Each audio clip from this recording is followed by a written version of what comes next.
नमस्कार दोस्तों, horror journey में आपका स्वागत है। आज आप सुन रहे हैं एक मेडिकल कॉलेज की हॉरर स्टोरी जो आप लोगों को जानना आज के समय में बहुत जरूरी है।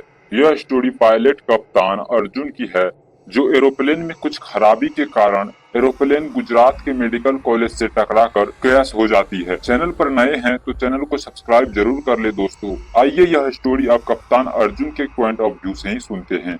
दरअसल एक आम दिन जो कभी आम नहीं रहा। 24 नवंबर 2023 की सुबह अहमदाबाद शहर में आम दिनों की तरह ही शुरू हुई थी। सूरज की हल्की किरणें आसमान पर बिखरी थी, पर मेडिकल कॉलेज कैंपस के छात्र छात्राएं अपने अपने विभागों की ओर बढ़ रहे थे। गुजरात मेडिकल कॉलेज, जिसे शहर का सबसे प्रतिष्ठित संस्थान माना जाता था, आज एक अजीब सी बेचैनी से घिरा हुआ लग रहा था। कॉलेज की छत पर बैठे वार्ड बॉय रमेश ने आसमान की ओर देखा और एक अजीब सी बात महसूस की।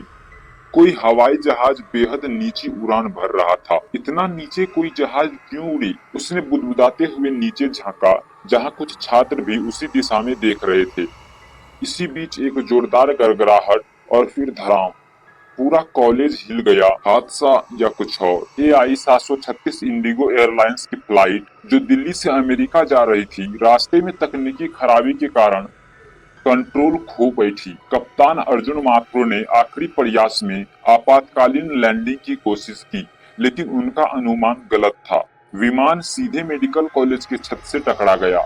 हवा में आग के गोलों की बारिश होने लगी, कांच टूटे, छत फटी और पूरे कॉलेज परिसर में चीख गूंज उठी।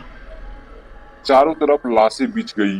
शहर की हर एम्बुलेंस, दमकल और पुलिस यूनिट को कॉलेज की ओर रवाना कर दिया गया। टीवी चैनलों पर फ्लैश होने लगा, यात्री विमान मेडिकल कॉलेज से टकराया, भारी जनहानि की आशंका। लेकिन असली कहानी तो अब शुरू होनी थी। दूसरे दिन सुबह 4 बजे एक रेस्क्यू ऑपरेशन जारी था। दमकल कर्मी मलबे के नीचे से लाशें निकाल रहे थे। डॉक्टर और छात्र लगातार घायलों की देखरेख कर रहे थे। तभी सर्जरी विभाग के नीचे एक अजीब सी गंध महसूस हुई। रेस्क्यू टीम के एक जवान दीपक ने टॉर्च से देखा कि एक दरवाजा मलबे में आधा दबा था, लेकिन उसमें से किसी के फुसफुसाने की आवाजें आ रही थी। दीपक ने चिल्लाया, कोई जिंदा है शायद। पर जैसे ही वह दरवाजा खोला, सामने एक यात्री खड़ा था, पर उसकी आंखें पूरी काली थी। शरीर झुलसा हुआ, लेकिन वह आराम से खड़ा मुस्कुरा रहा था। तुमने हमें बुलाया, हम आ गए। दीपक की टॉर्च जमीन पर गिर गई।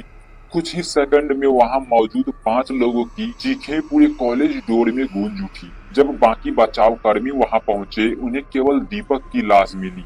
शरीर पूरा नीला पड़ा हुआ था, जैसे बिजली से झुलसा हो, और दरवाजा अंदर से बंद हो चुका था। पोस्टमार्टम रूम की खामोशी। घटना के 2 दिन बाद कॉलेज की एक अस्थायी पोस्टमार्टम रूम तैयार किया गया, जहां लाशों की मरम्मत की जा रही थी। सीनियर डॉक्टर अर्चना मिश्रा और इंटर्न अमन की ड्यूटी उस रात थी। रात 2:30 बज रहे थे जब अमन फॉर्म भर रहा था। उसे अंदर से खटखट की आवाज आई। अमन बोला, लगता है कोई लाश हिला है। डॉक्टर अर्चना हंसी। अमन, ये तंत्रिकाएं होती है, कभी कभी मृत्यु के बाद भी मूवमेंट हो जाता है। पर खटखट रुक नहीं रही थी। जब दोनों ने दरवाजा खोला तो देखा कि लाश संख्या 17, एक महिला यात्री, टेबल से नीचे गिर चुकी थी। पर उसकी आंखें खुली थी। वह धीरे से उठी और कहा, हम सब यहीं रहेंगे अब हमेशा के लिए। इसके बाद कमरे की सारी लाइट्स बंद हो गई। अगली सुबह अमन बेहोश मिला। डॉक्टर अर्चना गायब हो चुकी थी। एयरलाइंस की टीम ने मलबे से ब्लैक बॉक्स रिकवर किया। उसकी ऑडियो रिकॉर्डिंग ने सबको चौंका दिया। पायलट की आवाज, मुझे कुछ दिखाई दे रहा है। विमान के अंदर कोई है जो होना नहीं चाहिए। एक महिला खून से सनी हंस रही है। वो अब कॉकपिट में जा रही है। गॉड सीट से हट जाओ। रिकॉर्डिंग अचानक रुक गई। विशेषज्ञों ने दावा किया कि यह कोई मानसिक भ्रम हो सकता है। पर सवाल यह उठा कि हादसे के आधे घंटे पहले ही विमान ने ऑटो पायलट बंद क्यों किया? और यह महिला कौन थी? हादसे के 2 सप्ताह बाद तक मेडिकल कॉलेज में अजीब घटनाएं होने लगी। लैब्स की लाइटें अपने आप जलती बुझती थी। छात्र कहने लगे कि रात में गलियारों से किसी के चलने की आवाज आती है। लाइब्रेरी में एक महिला की परछाई दिखाई देती है जो किताबें पढ़ती रहती पर जैसे ही कोई आसपास जाता वो गायब हो जाती। एक छात्रा सिम्मी ने अपने कमरे में एक रात कुछ रिकॉर्ड किया। मोबाइल कैमरा पर वह दिखा, वह महिला यात्री जो पोस्टमार्टम रूम में जीवित हुई थी, दीवार से निकलकर उसे घूर रही थी। वीडियो को कॉलेज प्रशासन ने जब्त कर लिया और सिम्मी को मानसिक इलाज के लिए पागलखाने में भर्ती करा दी गई। कॉलेज के ऑपरेशन थिएटर नंबर 3 को हादसे के बाद से बंद कर दिया गया था, पर एक रात वहां से मशीनों की बीप और टूल्स के गिरने की आवाजें आने लगी थी। डॉक्टर विनायक, जिन्होंने हिम्मत करके उस रूम को खोला, बताया, मुझे लगा कोई अंदर घुस आया है, पर अंदर तो 6 लोग खड़े थे, आधे जले हुए, सर्जिकल गाउन पहने हुए, जैसे किसी डेड बॉडी का ऑपरेशन कर रहे हो, और ऑपरेटिंग टेबल पर कोई इंसान नहीं था। एक जानवर पड़ा था, बिल्कुल इंसानी चेहरे वाला। उस रात के बाद से ऑपरेशन थिएटर हमेशा के लिए बंद कर दिया गया। सरकार ने कॉलेज को अस्थायी रूप से बंद घोषित कर दिया।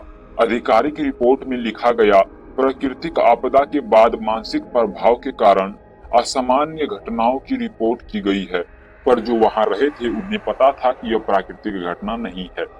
कॉलेज के एक बूढ़े चौकीदार ने आखिरी दिन कहा, जहां मौत गिरी हो आसमान से, वहां आत्माएं धरती छोड़ती नहीं। 1 साल बीत चुकी थी, अब कॉलेज एक वीरान खंडर बन चुकी थी। कोई नहीं जाता वहां, पर पास के लोग कहते हैं रात 3 बजे छत से गिरते हुए विमान की आवाज अब भी सुनाई देती है। गलियारों से डॉक्टरों की फुसफुसाहट गूंजती है, और कभी कभी वो महिला खून से सनी साड़ी में कॉलेज के गेट पर खड़ी मिलती है और पूछती है, अंदर आओगे डॉक्टर साहब, आज एक नई सर्जरी करनी है।